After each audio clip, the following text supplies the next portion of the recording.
Okay, today I have something very special for you. I'm going to talk about 5 tiers of colleges in US. Yep, there are a ton of colleges out there and a lot of students and parents are confused about what top tier universities are. So, here is my take on these universities and we can easily categorize into 5 major groups. So, let's break down these tiers and what they really mean for students and parents. So, what exactly are these tiers? Now, let's start from the bottom and work our way up. First up is Tier 5. Now, these colleges may not have fancy reputations, but students here are truly hustling. Think of community colleges. Now, some might say these schools aren't prestigious, but the truth is these students are building their future brick by brick. They are not just going to college to survive, they are working towards something better for themselves and for next generation. But a word of caution, you will also find students who are not very serious or motivated for education. Even students with lower academic performance can get in here, but that doesn't mean you are not ambitious. Now, these are people who understand that education is a stepping stone,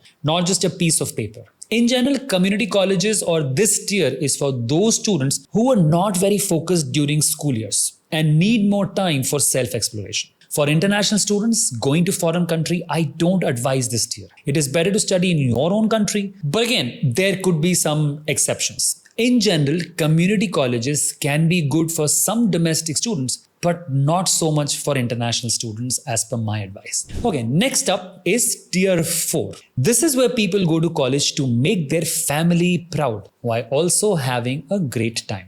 Now, the focus is a healthy mix of fun and getting that degree. The schools here are not as selective, but the students have a long-standing family tradition of going to college. Well, examples? Think of schools like Texas State, University of Missouri. The goal here is to get that degree, enjoy the college experience, and fulfill that family dream of seeing the next generation in cap and gown. It's mostly for international students who want a degree and probably have a business to look after and will want to come back after their education.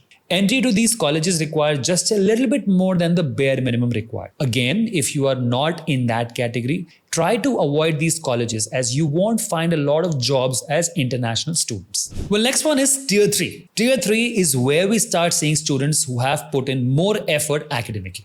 Now, these students often come from families that value stability, probably want their kids to get a decent job in the neighborhood. They want a good job, a nice house in the suburbs, and a comfortable life. Schools in this tier includes Penn State, UC Irvine, and Texas A&M. It's a bit tougher to get into these schools compared to Tier 4, but students here are generally aiming for a solid, steady career. This is the tier you must start targeting if you're an international student. And there are some great universities in this tier like Penn State and other schools like Texas A&M. You need to be good in academics and some extracurricular activities are fine to get admissions. You will also find a lot of universities in this tier offering generous scholarships. So overall, top class education, not very selective and can get good scholarships. So this is a good tier to target from. And now comes Tier 2. And here's where things start to get exciting. This tier is for go-getters, the ones who are willing to take risks and aim higher. These students aren't just looking for comfort, they want to make an impact and they know they will have to work harder to get here.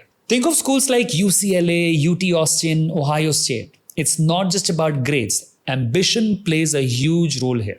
And sometimes you will see students with average academic performance make it because they have shown real drive and initiative. You need to work on extracurriculars along with academics to get a good chance of admission to these universities. You need to work seriously on your profile for at least 1 or 2 years prior to your admission intake. Now, these universities are highly reputed and feature in top rankings in the US and around the world. These universities have great success record in placing students to top companies. Scholarships are limited and are given to really good students. And here it is, finally Tier 1, the cream of the crop. This is the Hall of Fame of colleges. Now, we are talking about Harvard, Princeton, Caltech, and all these top schools. Now, these schools are nearly impossible to get into. And the students who do are the top of their game, both academically and their extracurricular activities also. Now, these students have ambition, talent, and probably very high level international exposure.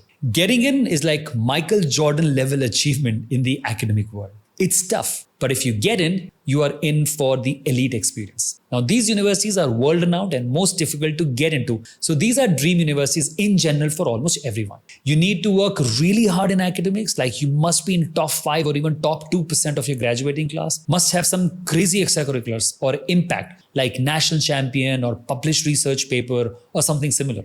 And even then, you are not sure about admissions to these schools. Students in these universities are top of their game and are fiercely competitive. You need to study for long hours with minimal to no social life. Now, of course, it is not true for every college, but in general, you need to put in a lot of hours to stay on top of your game and stay on track with your academic rigor in these colleges. So, in general, if you are a domestic student looking for admission, look out how prepared you are for college. If you are not very academically motivated, start with community college, as it will have less workload, and once you get accustomed to academics, move up the tiers if you want to. But if you are an international student, look out for tier 3, 2, and 1 universities. Now, these universities are good and have great resources for you. These tiers will balance highly selective scholarship universities as well. Again, these tiers depend on your level of preparation, but I would recommend these 3 tiers for international students. Now, to know which tier is perfect fit for you, fill out the interest form and we can guide you for your college admission to top US universities or any of these tiers that you are looking forward for.